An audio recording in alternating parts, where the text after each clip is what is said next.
கடக ராசிக்கான வாஸ்து மற்றும் வீட்டு அமைப்பு முறைகள். சந்திரனை அதிபதியாக கொண்ட கடக ராசிக்காரர்கள் இயற்கையாகவே அமைதி, பாசம் மற்றும் கற்பனை திறன் மிக்கவர்கள். இது ஒரு நீர் ராசி என்பதால் வீட்டின் அமைப்பும் பொருட்களும் நீரின் தன்மையோடும் சந்திரனின் ஆற்றலோடும் ஒத்துப்போவது அவசியம். தற்போது குரு பகவான் கடக ராசிக்கு பெயர்ச்சியாகியுள்ள இந்த சிறப்பான காலகட்டத்தில் வீட்டின் அமைப்பை சரியாக வைத்திருப்பது கூடுதல் நன்மைகளையும் அதிர்ஷ்டத்தையும் ஈர்க்க உதவும்.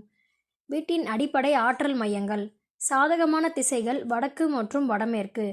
அதிர்ஷ்ட நிறங்கள் வெள்ளை, வெளிர் நீலம், சந்தன நிறம் மற்றும் வெள்ளி நிறம்.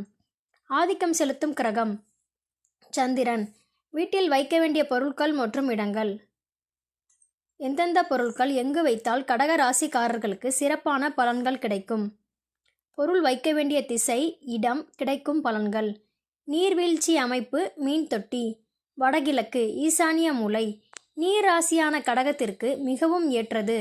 நேர்மறை ஆற்றல் பரவும், செல்வம் பெருகும். வெள்ளி பொருட்கள் வெள்ளி நாணயங்கள். வடமேற்கு வாயு மூலை. சந்திரனின் ஆதிக்கம் கொண்ட திசை. மன அமைதியும் சிறப்பான பொருளாதார வளர்ச்சியும் ஏற்படும். சிவன், அம்பாள் அல்லது குலதெய்வ படங்கள். வடகிழக்கு பூஜை அறை. குடும்பத்தில் ஒற்றுமை, மனக்கவலைகள் நீங்கி தடைப்பட்ட காரியங்களில் வெற்றி கிடைக்கும். பெரிய கண்ணாடிகள். வடக்கு அல்லது கிழக்கு சுவர்கள் நேர்மறை ஆற்றலை பிரதிபலிக்கும். செல்வ வளம் மற்றும் தொழில் வாய்ப்புகள் அதிகரிக்கும். வெள்ளை நிற பூக்கள் அல்லது அலங்கார பொருட்கள். வீட்டின் வரவேற்பறை அல்லது கிழக்கு திசை சந்திரனின் ஆசியை பெற்று தரும். வீட்டில் எப்போதும் மகிழ்ச்சியும் சுபிட்சமும் தங்கும். கடக ராசிக்காரர்கள் தவிர்க்க வேண்டியவை இருண்ட நிறங்கள். வீட்டின் சுவர்கள், திரைச்சீலைகள் அல்லது படுக்கை விரிப்புகளில் அடர் கருப்பு, அடர் சிவப்பு நிறங்களை பயன்படுத்துவதை தவிர்க்க வேண்டும். பொருட்கள் குவிப்பு. வடமேற்கு திசையானது சந்திரனுக்கு உரியது என்பதால் அந்த இடத்தில் தேவையற்ற பழைய பொருட்களை குவித்து வைப்பதை தவிர்க்கவும்.